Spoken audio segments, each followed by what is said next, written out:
Mesdames, Messieurs, ravi de vous retrouver. C'est l'heure de l'invité du jour. Depuis le 29 avril et sous la tutelle du ministère des Affaires sociales, la Direction générale de la prévoyance sociale a lancé une campagne de distribution des actes de naissance aux apatrides dans le Grand Libreville, mais aussi dans les alentours. Vous le savez, sans acte de naissance, impossible d'accéder à l'école, de bénéficier de soins de santé ou même d'obtenir une simple pièce d'identité. Cette campagne vise donc à garantir une reconnaissance juridique essentielle pour tous. Justement, pour en parler, nous recevons Solange Nyundu Massinga. Elle est la directrice générale de la prévoyance sociale. Bienvenue sur le plateau de l'invité du jour. Merci, madame la journaliste. La campagne de distribution des actes de naissance aux apatrides a débuté le 29 avril. Pour quel objectif? L'objectif était d'amener les récipiendaires de venir récupérer leur acte de naissance. Parce que le constat a été fait, ces actes de naissance disponibles dans les délégations spéciales n'ont pas été retirés depuis 2015. Peut-on revenir sur la phase de lancement qui s'est déroulée à l'hôtel de ville de Libreville? Effectivement, le lancement officiel a eu lieu le mardi 29 avril en présence de 4 membres du gouvernement. D'accord. Madame le ministre des Affaires sociales, Monsieur le ministre de la Justice de l'époque, Monsieur le ministre de la Santé et Madame le ministre de la Famille, de la Femme et de la Famille. Très bien. La CNAM-GS aussi était sur les lieux? Oui, la CNAM-GS était sur les lieux parce que c'est un programme dénommé Citoyenneté et Protection sociale. Et sur les lieux, il y avait également les représentants du système des Nations Unies parce que notamment l'UNICEF a accompagné le gouvernement entre 2018 et 2021 pour le lancement de ce programme. Alors, c'est une campagne qui offre une identité officielle, un statut et une dignité à tous. Comment avez-vous identifié les personnes n'ayant pas d'acte de naissance? Ces personnes viennent d'elles-mêmes, il y a des sensibilisations. Et parce qu'on s'est aperçu qu'un grand nombre de nos compatriotes n'ont pas d'acte de naissance. Donc ces personnes viennent aux affaires sociales se faire identifier et ils constituent un dossier.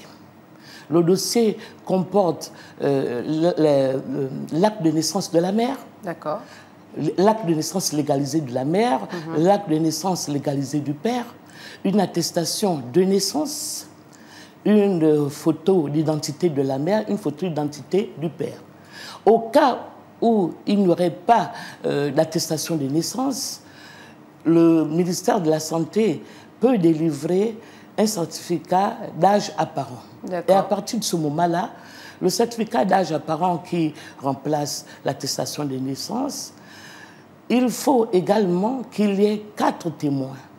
2 témoins pour le père et 2 témoins pour la mère, munis de leur pièce d'identité. Très bien. Et qu'en est-il des cas un peu plus compliqués ou encore qui sont sans issue? Je parle par exemple des personnes dont les souches n'existent pas. Ah, ce sont des personnes qui ont déjà eu un acte de naissance une fois. Là, il vaut mieux que ces personnes-là se retournent vers les tribunaux. Très bien. Voilà. D'accord. Dans la foulée, vous avez parlé du programme conjoint Citoyenneté et Protection sociale. De quoi s'agit-il exactement? Bon, comme je le disais tout à l'heure, c'est un programme qui a été lancé par le gouvernement en partenariat avec le système des Nations Unies, notamment l'UNICEF. Ce programme a pour objectif d'établir les actes de naissance aux apatrides, mais in fine, de les faire enrôler à la CNAM-GS afin qu'ils bénéficient des prestations sanitaires et sociales. D'accord. Pour revenir sur la campagne de distribution qui s'achève ce 19 mai, quel est le bilan qui en ressort aujourd'hui, DG? Le bilan, je vais vous donner quelques chiffres. Allez-y. Donc, le bilan, c'est vrai, grosso modo, l'objectif n'a pas été atteint parce que il n'y a pas la moitié des Gabonais concernés ne se sont pas rendus sur les lieux. Mais on va toujours sensibiliser, on va toujours revenir vers eux. Donc le bilan qu'on peut faire au niveau de Libreville, de la commune de Libreville, 4 334 actes de naissance ont été transcrits, retirés seulement 1799. Au niveau de l'hôtel de ville d'Ovendo, 583 actes de naissance ont été transcrits, 203 ont été retirés. Au niveau de l'hôtel de ville d'Akanda, 276 actes de naissance ont été transcrits, 103 ont été retirés. À Cocobiche, 85 actes de naissance transcrits, 64 retirés. Là, il y a quand même un bon score. Oui. En Toum, 671 actes de naissance ont été transcrits, 258 ont été retirés. À Kango, 1175 actes de naissance ont été transcrits, 788 ont été retirés. Donc, c'est un peu un bilan mitigé. Parce un peu mitigé, en effet. Voilà. Parce oui. que le grand nombre n'est pas venu, mais on continue à dire que bien que la campagne se termine aujourd'hui, il faudrait que ces Gabonais continuent à aller vers les mairies pour retirer leurs actes de naissance qui sont déjà disponibles. Et c'est la suite d'ailleurs. Il faudrait qu'ils ne se disent pas que ça s'achève aujourd'hui, mais qu'ils peuvent toujours aller dans les mairies. Ils peuvent toujours continuer à aller retirer leurs actes de naissance. D'accord, surtout que ce sont eux-mêmes qui ont pris l'initiative de faire la procédure. Mais bien sûr, madame, bien sûr. Comment comprendre cela? Alors, justement, depuis le lancement, avez-vous rencontré des difficultés? Est-ce qu'en dehors de celle-là, du fait qu'ils ne viennent pas retirer leur propre acte de naissance, est-ce qu'il y a d'autres difficultés qui étaient en jeu? Bon, les difficultés que je peux citer, c'est vrai, la CNAMJS nous a accompagnés, mais par exemple au niveau de Libreville, oui. la CNAMJS était basée à l'hôtel de ville et tous les arrondissements, tous les agents qui étaient dans les arrondissements, une fois que les bénéficiaires récupéraient les actes de naissance, on leur demandait de se rendre à l'hôtel de ville pour se faire enrôler. Mais là aussi, il n'y a pas eu d'engouement. Oui, effectivement. Il n'y a pas d'engouement. D'accord, c'est un peu normal parce qu'il faut encore aller d'un point à un autre. Donc, de toutes les façons, pour les prochaines fois, on verra quelle stratégie mettre en place pour pouvoir prendre ces bénéficiaires et de les transporter, de les amener directement vers la CNAMJS. Est-ce que c'est pas trop facile, ça? Mais justement, si on ne le fait pas, personne ne bouge. Oui, alors parlons à présent de la Direction générale de la prévoyance sociale. Quelles sont les missions de cette institution? Bon, les missions, avant la Direction générale de la prévoyance sociale s'appelait la Direction générale de la protection sociale. En effet. Mais depuis le décret 0293/PR/MAS du 22 juillet 2024 portant création, attribution et organisation de la Direction générale de la prévoyance sociale, la Direction générale de la prévoyance sociale a pour mission de concevoir la politique du gouvernement en matière de sécurité sociale et de mutualité et de veiller à leur mise en œuvre. La Direction générale de la prévoyance sociale également exerce une tutelle technique auprès des organismes de prévoyance sociale. J'ai cité la CNAMJS et la CNSS.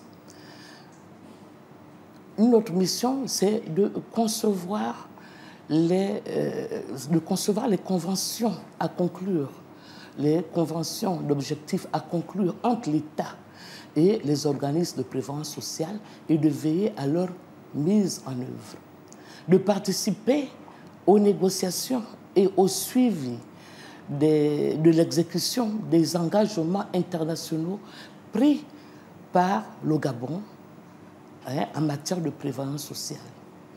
Et enfin, nous pouvons dire que la Direction générale de la prévoyance sociale doit représenter au niveau international le ministère dont il a la charge auprès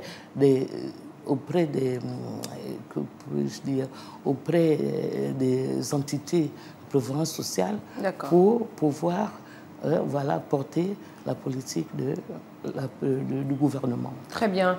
En dehors de cette campagne, est-ce que la Direction générale de la prévoyance sociale a des projets? Oui.